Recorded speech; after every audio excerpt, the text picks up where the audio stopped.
Hi Taurus, thank you so much for joining me today. I hope that you are doing well. This reading is for any sun, moon, or rising Taurus sign. We're going to take a look at the cards. We'll get a sense of the awareness for the week or the big ideas, guidance, and possible outcomes. I'll also choose a few oracle cards for additional information or messages. So let's just go ahead and get started with your reading.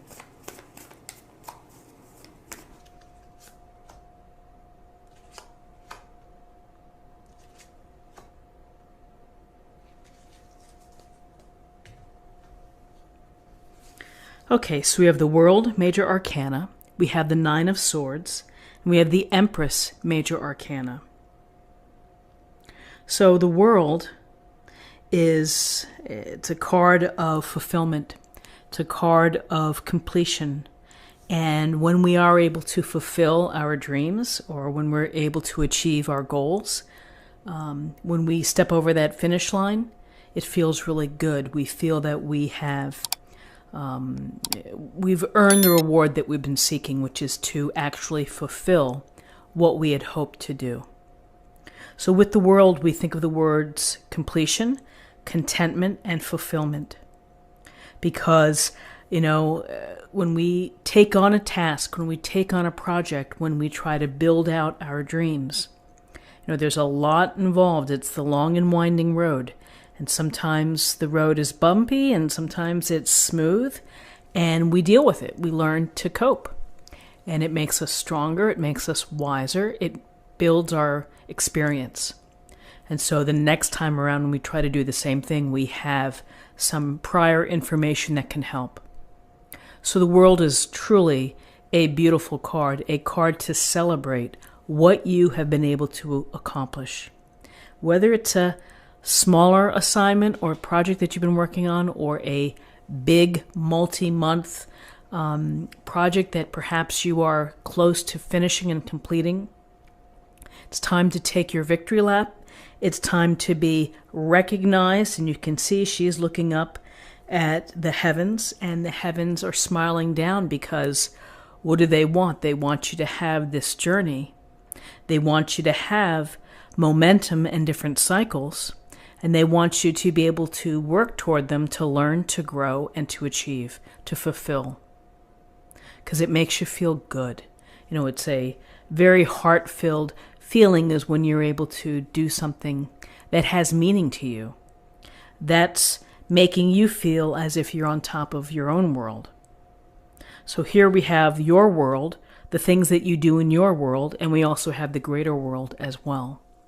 So we can think about how what we do fits in to the larger community, what we choose to do in the future. And again, as this cycle closes, there's room for another task. There's room for another journey. There's room for another opportunity that you're willing to explore, that you're willing to devote time and energy to. And that's the beauty about the World, is that you get to appreciate, you get to feel the good feels about accomplishing something. And then you get to say, well, what's next? I'm going to move in this direction for the next journey that I take. So for some of you, the ending of something you've been working on successfully, and the process perhaps of choosing something else that is purposeful to you. So with this World, completion, fulfillment, and contentment, it is a interesting depiction here to see the Nine of Swords right next to it.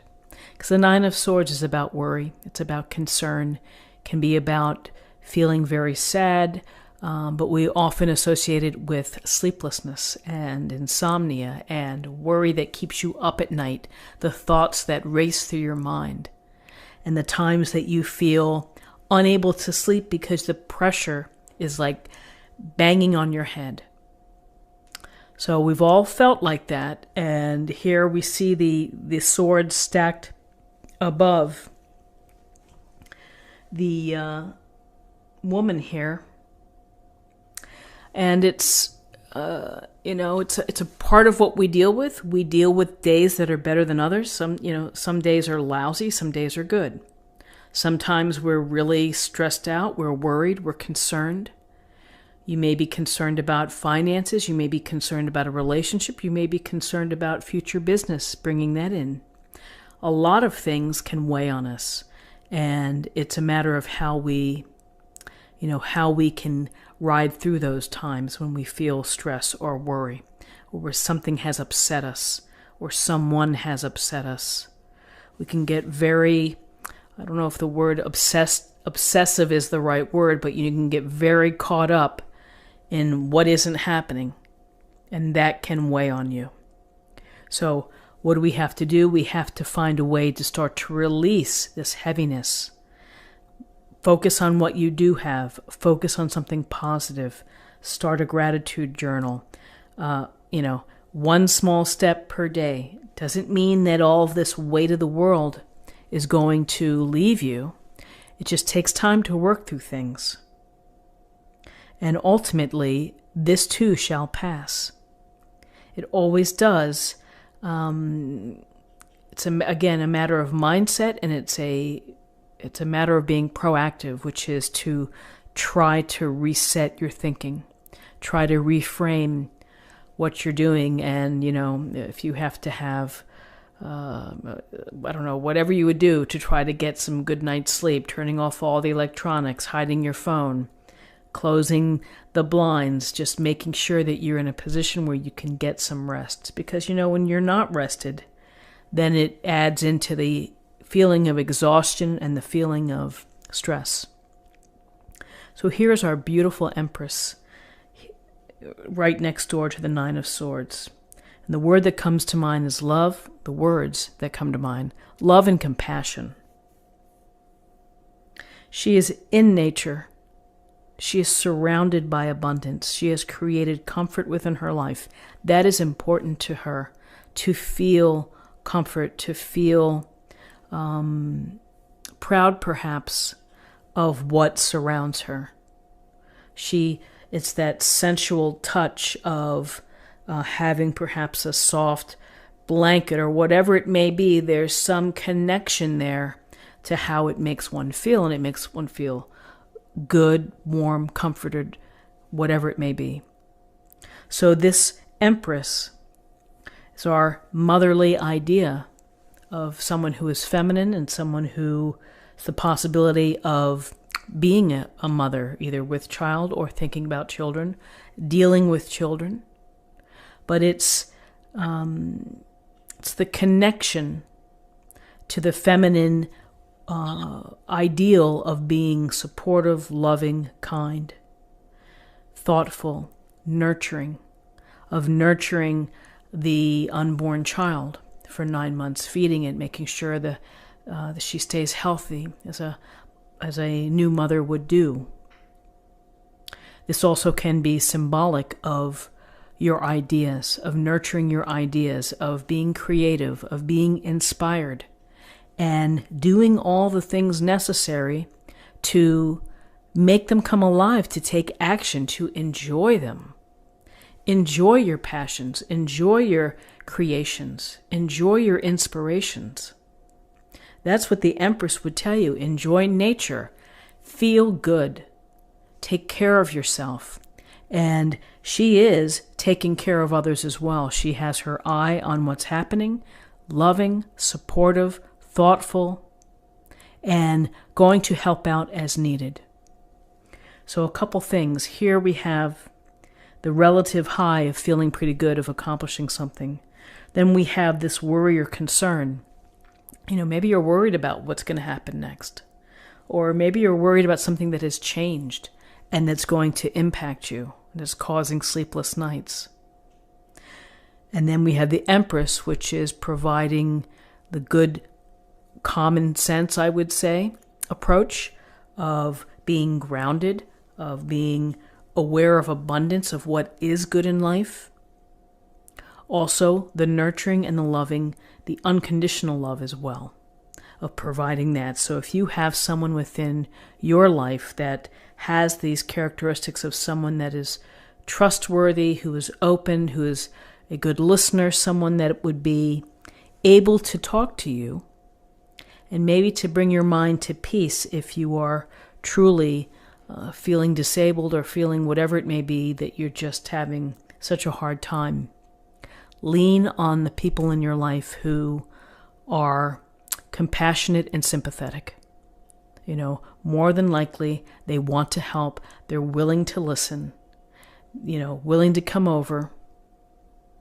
So there's a lot of power with the Empress, which is, you know, beauty, comfort, sensuality, this motherhood. And it's the motherhood of actual children, of guiding them, of leading them, of loving them. And it also is the motherhood of your ideas, of your talents, of your abilities, of what you can bring to the world, of what you can create for the world. So, an interesting spread for the day. Let's take a look at what we have in terms of numerology. So we have 21, and 9 is 30. We have 33. And 33 is a master number, and I believe it's like the spiritual master, the spiritual teacher, someone who is intuitively right on and guided. Now, I'm not 100% certain. I think that I recall this somewhat, that it really is about the spiritual teacher, the spiritual master, if you will. We'll have to look that up, and we'll leave a comment below about what you think. So, to close the reading, let me choose an oracle card for an affirmation or a thought for the day.